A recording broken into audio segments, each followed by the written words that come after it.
Hey guys, welcome to my daily kitchen vlog. So ಇವತ್ತು ಬಂದುಬಿಟ್ಟು ನನ್ನ ಪ್ಲ್ಯಾನು ಪಾವ್ ಭಾಜಿ ಮಾಡಬೇಕಂತ. ಸೊ ಅದಕ್ಕಿಂತ ಮುಂಚೆ ಫಸ್ಟು ಕಾಫಿ ಕುಡಿದು ಮೈಂಡ್ ಫ್ರೆಶ್ ಮಾಡಿಕೊಂಡೆ. ಸೊ ಅದಕ್ಕೆ ಪಾವ್ ಭಾಜಿಗೆ ಬೇಕಾಗಿರೋ ಸ್ವಲ್ಪ ಐಟಮ್ಸ್ ಮಿಸ್ಸಿಂಗ್ ಇತ್ತು. ಅದಕ್ಕೆ ಫ್ಲಿಪ್ಕಾರ್ಟ್ಸಲ್ಲಿ 5 ಮಿನಿಟ್ಸಲ್ಲಿ ಬೇಗ ಆರ್ಡರ್ ಮಾಡಿಕೊಂಡೆ. ಫಸ್ಟ್ ಟೈಮ್ ನಾನು ಈ ಥರ ಡೈಲಿ ಕಿಚನ್ ವ್ಲಾಗ್ ಮಾಡ್ತಿರೋದು. I don't know how it will come. Okay, try ಮಾಡೋಣ. ಫಸ್ಟು ಬೇಕಾಗಿರೋ ಪಾವ್ ಭಾಜಿಗೆ ಬೇಕಾಗಿರೋದಕ್ಕೆ ಎಲ್ಲ ವೆಜಿಟೇಬಲ್ಸ್ನ ಕಟ್ ಮಾಡಿಕೊಂಡು ಒಂದು ಕುಕ್ಕರಲ್ಲಿ ಹಾಕಿ ಎಲ್ಲ ಬೇಯಿಸ್ಕೋಬೇಕಲ್ವ. ಸೊ ಅದಕ್ಕೆ ಕುಕ್ಕರಲ್ಲಿ ನಾನು ಬೀನ್ಸು, ಕ್ಯಾರೆಟು, ಪೊಟ್ಯಾಟೊ ಮತ್ತು ಫ್ಲವರು ಮತ್ತು ಬಟಾಣಿ ಸೊ ಇದೆಲ್ಲ ಹಾಕಿ ಸ್ವಲ್ಪ ಸಾಲ್ಟ್ ಹಾಕಿ ಅದನ್ನು 3 ಗ್ಲಾಸ್ ವಾಟರ್ ಹಾಕಿದೆ. ಸೊ ಎಲ್ಲರೂ ಬೇರೆ ಬೇರೆ ಸ್ಟೈಲ್ ಮಾಡ್ತಾರೆ, ನಾನು ನನ್ನ ಸ್ಟೈಲಲ್ಲಿ ಪಾವ್ ಭಾಜಿ ಮಾಡ್ತಿದ್ದೀನಿ.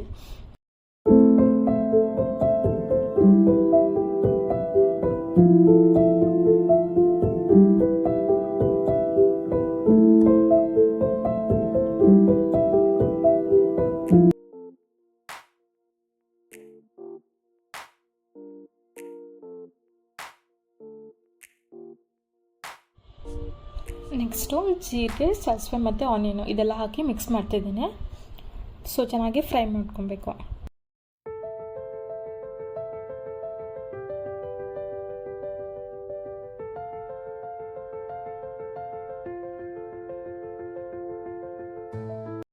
ನೆಕ್ಸ್ಟು ಟೊಮೆಟೊ ಹಾಕಿ ಫ್ರೈ ಮಾಡ್ತಿದ್ದೀನಿ.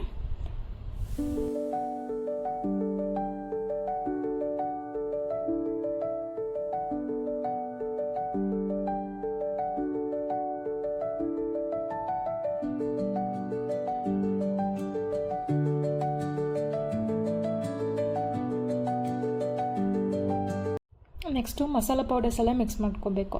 ಅರಿಶಿನ ಮತ್ತು ಕೆಂಪು ಖಾರ ಮತ್ತು ಗರಂ ಮಸಾಲ ಮತ್ತು ಪಾವ್ ಭಾಜಿ ಪೌಡರು. ಸೊ ನಾನು ಯೂಸ್ ಮಾಡ್ತಿರೋದು MTR pav bhaji masala powder use ಮಾಡ್ತಿರೋದು.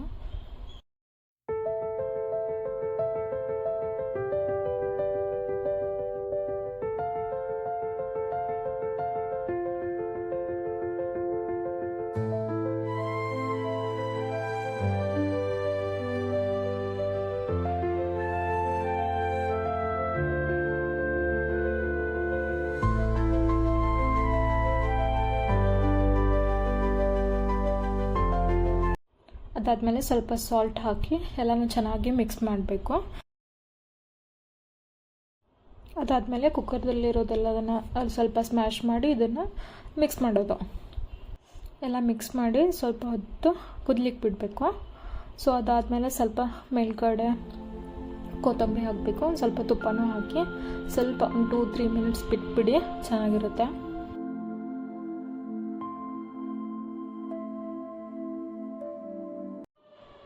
So this is the final outcome. ಇದಾದಮೇಲೆ ನೆಕ್ಸ್ಟು ಸ್ವಲ್ಪ ವಾಟರ್ ಮೆಲನ್ ತಿಂದು ಆಫೀಸ್ ಕೆಲಸ ಸ್ಟಾರ್ಟ್ ಮಾಡಿಕೊಂಡೆ.